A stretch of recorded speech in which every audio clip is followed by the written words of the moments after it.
मनुष्य के जीवन में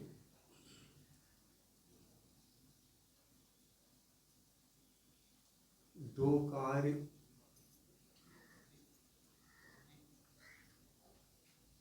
कर्तव्य के रूप में करने के होते हैं। दो कार्य, एक कार्य हमारे जीवन को चलाने के लिए विशेष रूप से हम अपने सांसारिक जीवन में व्यवस्थित रहे। व्यवस्थित जीवन,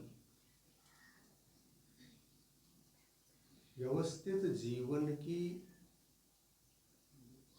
आशा किसको नहीं रहती? सबको रहती है। और विशेष करके सांसारिक जीवन की ही चिंता रहती है संसारी जीवों को। जो गृहस्थों का जीवन होता है वहाँ मुख्य रूप से सांसारिक जीवन ही व्यवस्थित हो, इसके लिए दिन रात वह कर्तव्यों को करता रहता है।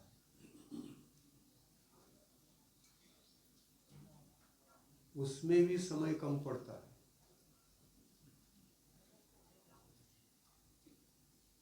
दूसरा कर्तव्य जो आत्म संबंधी कर्तव्य होता है, आत्म कल्याण के लिए होता है, उस कर्तव्य की ओर ध्यान तक जाता नहीं। वह सांसारिक व्यवस्थाओं में ही पूरा जीवन निकालता रहता है। समय मिलता ही नहीं, ऐसा कहते हैं।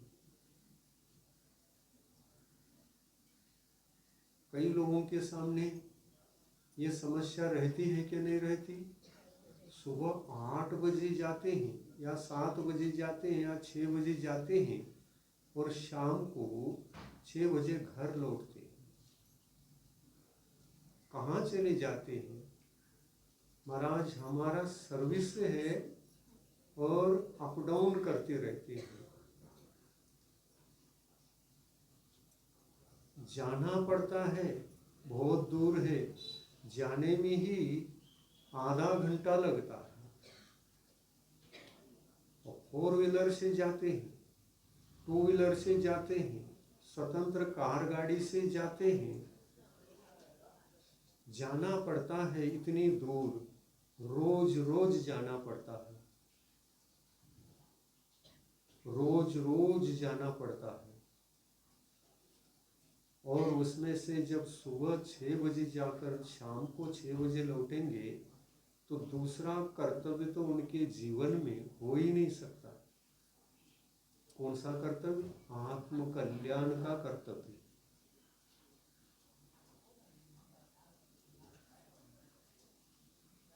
आत्म कल्याण का जो कर्तव्य है वही मुख्य होता है हम सबको, क्योंकि आत्म कल्याण के कर्तव्यों को करेंगे तो इस भव में भी सुखी रहेंगे और परभव भी हमारा सुखमय रहेगा। किंतु आत्म कल्याण के लिए समय देना यह भी आवश्यक है क्या नहीं? हाँ? और आत्मा के लिए जो आप समय देते हैं उसी का नाम धर्म है। हम अपने लिए क्या कर रहे हैं ये बात अत्यंत मुख्य है, अत्यंत मुख्य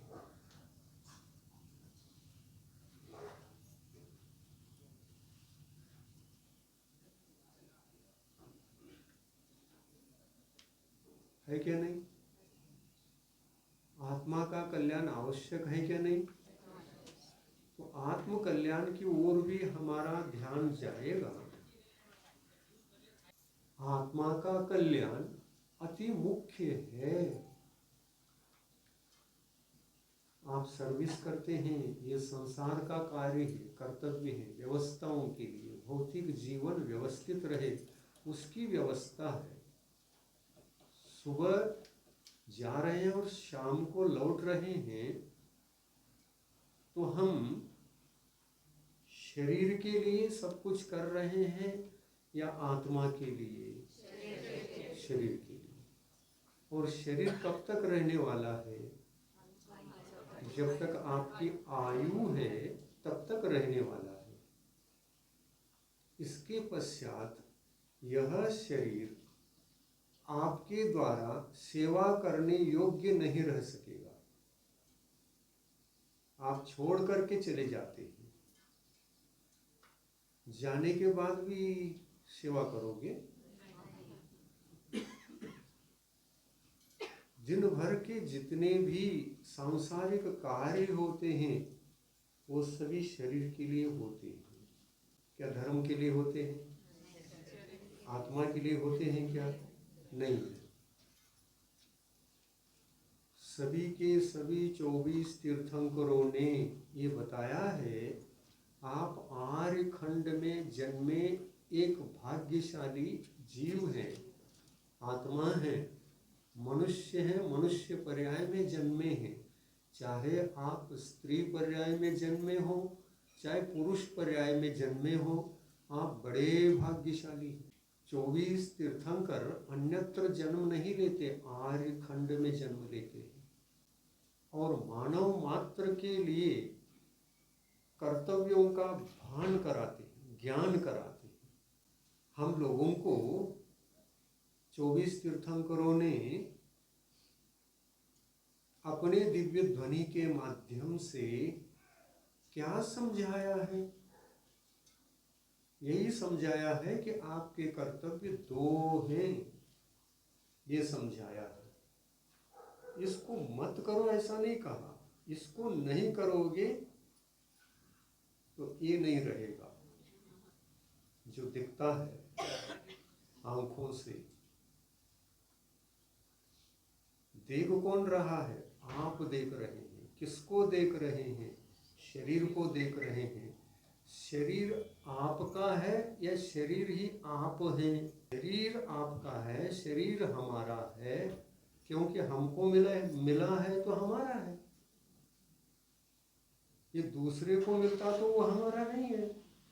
दूसरे को भी मिला है, वो उनका है, हमको भी मिला है, ये हमारा है। शरीर और आत्मा का भेद आपको पता है कि नहीं है? शरीर अलग है और मैं अलग हूँ। शरीर मेरा है, शरीर सो मैं नहीं हूँ। इतना तो पता है कि नहीं है? इतना पता है तो फिर आगे की बात हो सकती है। और यही पता नहीं है तो सब कंफ्यूजन हो जाएगा, सभी कंफ्यूजन में आ जाएंगे हम। अनेक अनेक मन में प्रश्न उठ सकते हैं, ये मालूम नहीं है तो। क्योंकि आप सभी शिविर में आए हैं और शिविर में तो ज्ञान प्राप्त करने के लिए आए हैं। कौन सा ज्ञान प्राप्त करने के लिए आए हैं? जीवन की सत्यता क्या है, हमको कैसे जीवन जीना चाहिए, जीवन की सत्यता को समझने के लिए आए हैं। और आप क्योंकि इतने प्रारंभिक हैं, आपको कुछ भी आत्मा के संबंध में बेस भी मालूम नहीं है। शरीर से आत्मा भिन्न है, आत्मा मैं हूँ और शरीर मेरा है, पर है।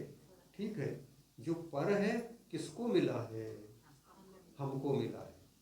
तो किसका है वो?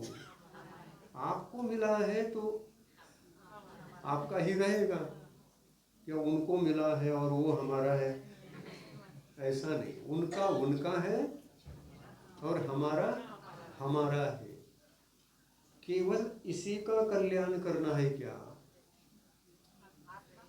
हाँ, सोचो, आप आत्मा हैं, आपको सुख चाहिए कि नहीं? आप कौन हैं? आत्मा। आप अपने आप को जान सकते हो क्या? नहीं जान सकते हैं। कैसे जानना? महाराज यही मालूम है, आप सिखाओ। आत्मा आत्मा को कैसे जान सकता है, यही समझाओ। हमारा परिचय हमको बना के दे दो, करके दे दो। तो आपका परिचय आपको कराने के लिए ही यह शिविर रखा गया है। जीवन की सत्यता क्या है? प्रथम प्रश्न।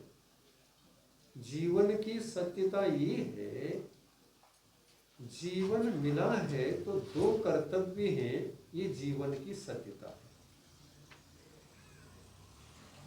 कर्तव्य दो है, यही जीवन की सत्यता है। इसको एक को हम उपेक्षा करते हैं, एक को भूल जाते हैं और एक कर्तव्य करते हैं, तो जीवन की सत्यता नहीं है। दो चीजें हैं, शरीर और आत्मा। शरीर और आत्मा दो चीजें हैं। आत्मा अलग है, शरीर अलग है। हम शरीर के लिए ही पूरी जिंदगी को खपा देंगे तो सारे तीर्थंकर भगवान कहते हैं, कितने पागल हो, क्या कर रहे हो?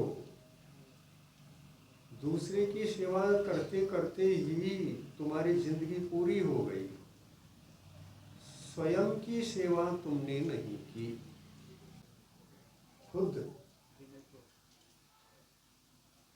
खुद की सेवा,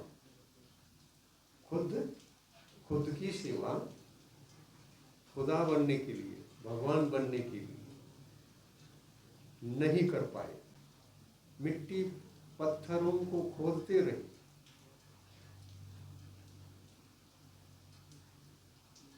रिसर्च करते रहे, ये क्या वो क्या वो क्या।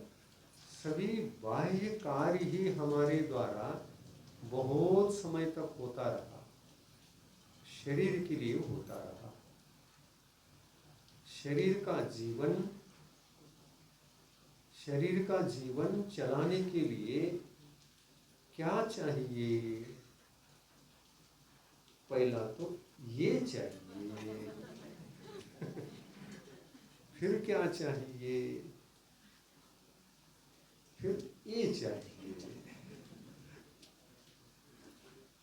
ये चाहिए, फिर क्या चाहिए? फिर ये चाहिए, ये चाहिए, फिर क्या चाहिए? फिर क्या? ये चाहिए। सुबह उठते ही 6 बजे रवाना होना है, तो कमाना, खाना, सोना, पीना उसके साथ आ जाता है। कमाना, खाना, सोना, ये तीनों कार्य शरीर के लिए। हाँ, सोना एक ऐसा है, सोना तो सोने के समान है। आपको नींद नहीं आएगी तो सब गड़बड़ हो जाएगा। नींद भी लेना बहुत जरूरी है,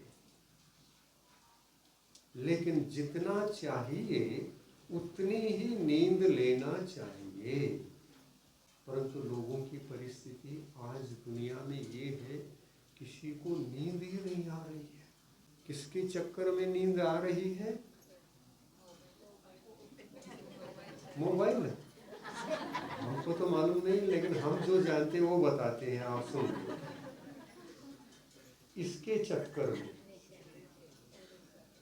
शरीर, इसके चक्कर में नींद ही नहीं आ रही है। बहुसंख्यक लोगों के सामने यही प्रश्न है। आज इसके लिए नहीं जाओगे तो कल क्या होगा? तो कल की चिंता में आज नींद नहीं आती।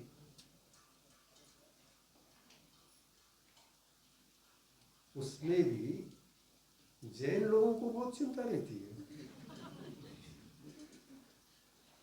आप दूसरी जगह जाएंगे तो वो चिंता ही नहीं करते। आज खाने के लिए मिल गया काफ़ी है, मुझे आगे की चिंता नहीं है, कल का कल देखेंगे, आज मिल गया काफ़ी है। लेकिन जैन समाज में ऐसा एक भी जैन व्यक्ति नहीं होगा, आज मिल रहा है तो कल की चिंता से मुक्त हो। बहुत आगे का सोचता है, सात सात पीढ़ी का भी सोच लेता है। देखो कितनी दया है इनको। उस पीढ़ी में कौन से आत्मा आने वाले हैं, कौन आएंगे, कहाँ से आएंगे, उनकी प्रवृत्ति क्या रहेगी, हमारी जो कमाई है, धन है, संपत्ति है, 7 पीढ़ी तक यह काम में आएगा, तो कौन कैसा उपयोग करेगा, दुरुपयोग करेगा क्या सदुपयोग करेगा, कुछ भी सोचता नहीं है। 7 पीढ़ी का सोच लेता है। क्या आपको विश्वास है अगली पीढ़ी को संतान होगी या नहीं होगी? तो 7 पीढ़ी तक कैसे हो जाएगा वो? अगली पीढ़ी में ही खत्म हो जाएगा और वो व्यक्ति संतान रहित है, तो वो संपत्ति 7 पीढ़ी वाली संपत्ति किसको देगा? लेकिन कमाने वालों ने तो कमा दिया। कितनी पीढ़ी का? 7 पीढ़ी का कमाया। ये 7 पीढ़ी की कमाई ही एक प्रकार से पीड़ाजनक बात है। एक बहुत पीड़ाजनक बात है। तीर्थंकर भगवान कहते हैं इतना मत कमाओ। 7 पीढ़ी तक क्यों सोच रहे हो? तुम है, तुम्हारा परिवार है, परिवार के सदस्य हैं, उनकी व्यवस्था पहले देखो,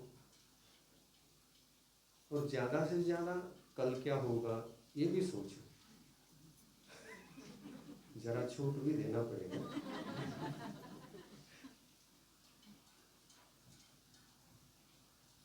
क्योंकि आज अपन ने भोजन बनाया है तो कल के लिए मत रखो। ये नहीं बता रहा हूं कि कल के लिए रख करके कल खाओ।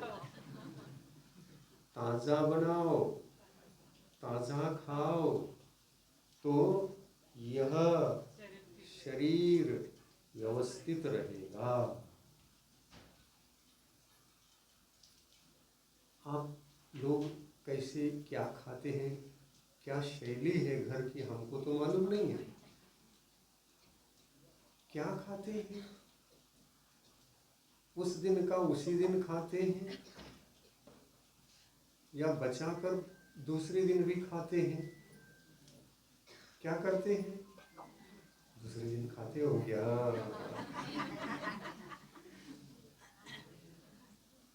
दूसरे दिन खाने की वस्तुएं अलग होती हैं, वो बात अलग है। उसकी एक मर्यादा होती है खाद्य पदार्थों की। जो दूसरे दिन खा सकते हैं, 4 दिन तक खा सकते हैं, वो पदार्थ ही अलग है। परंतु कम से कम भोजन सामग्री जो होती है, रोटी, दाल, भात, इसको भी कल के दिन खाते और आज ही बनाकर आज खाते हैं। तो आप गरम गरम खाते हैं कि बिल्कुल ठंडा करके खाते हैं? हमको तो सब सिखाना है।